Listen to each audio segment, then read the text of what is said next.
We are the most populated group outside the country, outside the continent per se, or not outside the country. So either we do not understand what we are learning, or whatever we are learning is not good for us. You cannot expect the teacher to come and teach you, or this is how to do certain things to his own disadvantage. He already gave you the knowledge that he has. It's led for you to say, okay, this is how to apply. So expecting him to come and do what you should do for yourself, I think is what should be looked into based on language. Okay.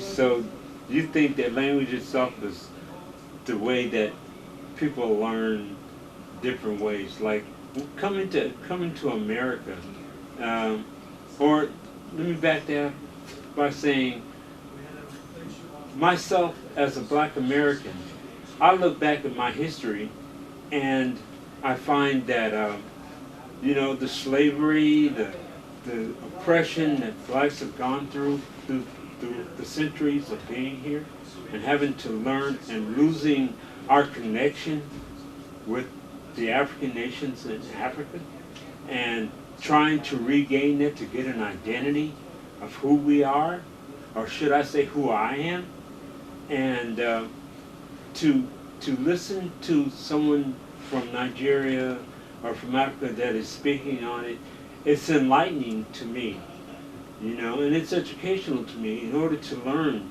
the differences between the two and the likeness of the two, and I would really like to learn more about the differences, I'm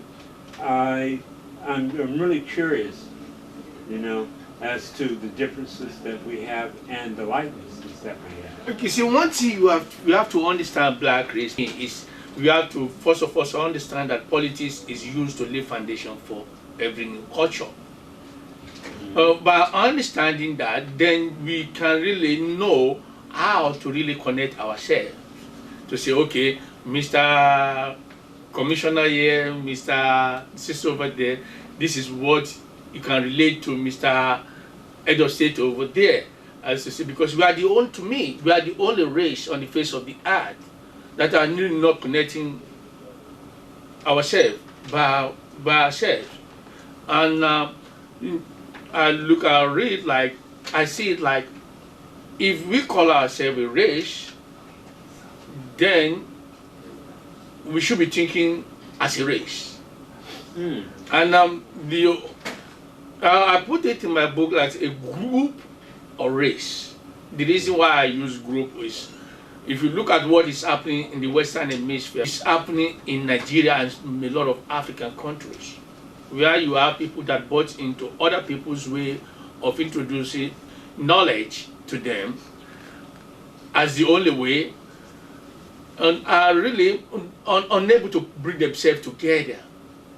And you look at people who believe that they have to hold on to each other, managing the people that are really going around to say, okay, individually, I can achieve this, from this setup, from that setup. So you look at what I'm saying to say that is, if you look at the Southern Nigerians, they continue to complain all the time that the Hausa people are running the country. But in a simple common sense application, for people who are not that educated as you are, to continue managing you should be a shame on you. It should be something that you shouldn't be even say out. But when people don't even think it as a shame, they look at it as a pride. So they ignore certain things they should address among themselves. Do you think that that's more cultural? Like in America, we think American. We are Americans. It just so happens that we're Black Americans. Good. All right, and it's we live in a culture where the others have sort of like set it up for us to live like this.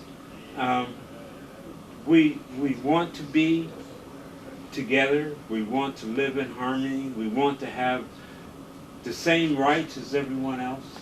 We want to be able to be as successful and innovative, and we've shown that we are as a people itself. Definitely, you see, but you are still thinking within that confinement, my own understanding. And I respect that. That was why I said earlier on that you know where you belong to, and you are leaving it to say you want to continue fighting for what is your right. Yeah. But you know, the notion of saying, okay, that right is to be given to you based on the fact that I can adjust beautifully, I can erode with the time beautifully as to continue claiming the governorship of your domain.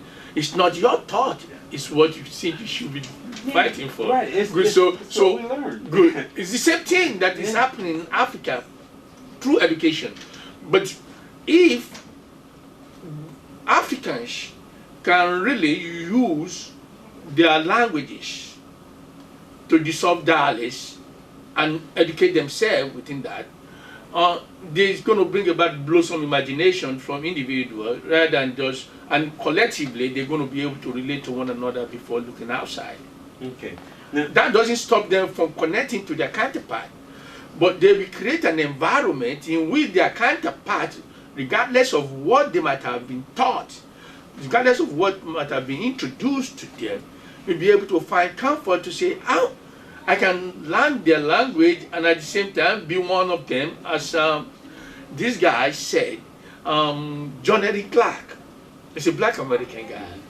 He said, you cannot claim to be part of that if you are not involved with them, either in speaking their language or taking up their names and etc. So it's not that we do not know our history. I think, but the notion that we are still making ourselves believe that we have to continue reminding ourselves of knowing history as a way of educating ourselves, to me is very, very myopic, because you already know what history has taught us. The idea is, how do we really say, okay, this is what oneness is all about, is the issue. But if one is saying, I have to continue to run, come and share what was given, and the other is saying, okay, I'm going to continue fighting for what is mine, it's like everything is still stagnant. and it has a tendency to do just that. Okay. You know, this subject can go on and on. Oh, yeah. And on. There should be another chapter to this. Good. But right now, to sum it all up, what is the message for you writing the book? What's the message you want to put out there to the public too? Okay, see, before I get to that, I think I have you have to look at politics in Africa. You see, the political environment created in Africa, they have to go back in looking into why they are producing leaders that believe that producing generations that are pace setter in foreign countries is the future of the country, whereas they can't set pace in their own country. So it still go back to why somebody is saying you are corrupt. Okay, good. But you continue breeding generations that they think to survive, they call it success in some places, which is success to some, in corrupt society too. So you are saying that the leaders, you have to go to the foundation producing those leaders before anything can change for them. They believe that things cannot change for them. Then you are looking at creating an environment in which one generation will not realize or know how they are failing the generation after them. To me, it is a cause, because thought created history as history is in thought. If you don't think it, you can't live it. Right. That's Okay, true. mind is a terrible thing to waste. That's right. But for you to wait for time to change things that your mind can change in time, it's nothing but thoughts too, you know. So Right. That's what's the saying? Nothing comes to a sleeper but a dream. very interestingly put. But a dream. Yeah, But a dream. and that's true too. I mean, dreams are what we use to inspire us to do things and to move on. Some people are stuck. You can't be sleepwalking though. So Yeah, if you say that's you're true. sleepwalking, then there is another concept of saying, okay, you know, waiting for time to change things that your mind can change in time. So what advice would you give to inspiring authors? Number one, you have to understand that your interest, number one, you have to focus on your interest. And, you know, for me personally, to be a good writer, you have to be able to see both sides of every story that you are trying to get into.